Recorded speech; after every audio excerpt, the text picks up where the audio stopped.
પ્રસિદ્ધ ગુજરાતના કથાવાચક મોરારી બાપુએ ગુજરાતના કૃષિ અને ખેડૂત કલ્યાણ મંત્રી જીતુ વાઘાણીના વખાણ કર્યા છે। એક વિડીયો અત્યારે સોશિયલ મીડિયામાં વાયરલ થઈ રહ્યો છે, જેમાં મોરારી બાપુ જીતુ વાઘાણીના વખાણ કરતા જોવા મળી રહ્યા છે। મોરારી બાપુનું કહેવું છે કે અત્યારે ગુજરાતના કૃષિ ખાતામાં એક કૃષિ બેઠો છે, એટલે કે જીતુ વાઘાણીને મોરારી બાપુએ ખેડૂત ગણાવ્યા છે। મોરારી બાપુએ પોતાના વિડીયોમાં એ પણ કહ્યું છે કે મને જીતુ વાઘાણી માટે રાજીપો છે। હવે મોરારી બાપુએ શા માટે જીતુ વાઘાણી માટે રાજીપો વ્યક્ત કર્યો છે એના વિશે ચોક્કસ કહી શકાય નહીં।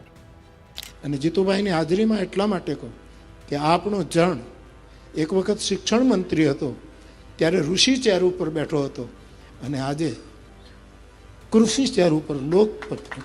એટલે આ વ્યક્તિને એટલા માટે આજે ઊભા થઈ અને મારો રાજીપો વ્યક્ત કરું કે ઋષિ અને કૃષિ વચ્ચેનો સેતુ કેમ થઈ શકે।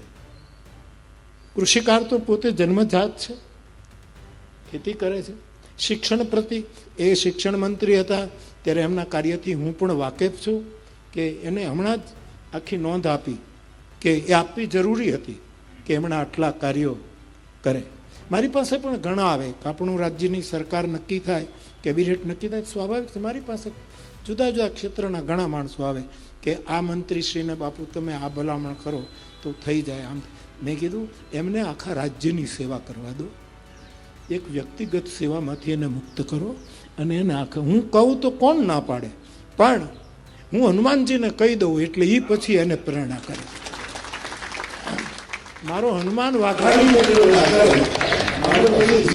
કામે લાગે એ મારા માટે સરળ બને, પણ આ લોકોને આખા રાજ્યની સેવા કરવાની, રાજ્ય થ્રુ રાષ્ટ્રની સેવા કરવાની છે, રાષ્ટ્ર થ્રુ વસુધૈવ કુટુંબકમ આખા જગત સુધી। અને એવા કુશળ વહીવટકર્તાઓ આપણી પાસે છે।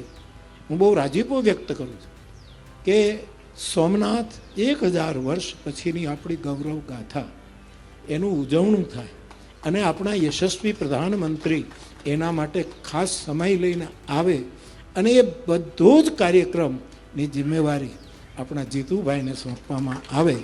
અને એમનો પત્ર પણ આવ્યો કે બાપુ કંઈક કહેજો, અને એક બહુ જ સારી રીતે હું આમ જોયા કરું, અખબારોથી જાણું, ટીવી બીવી તો બહુ હું જોઉં નહીં, એટલો મારી પાસે સમય ન હોય, સ્વભાવ પણ નહીં।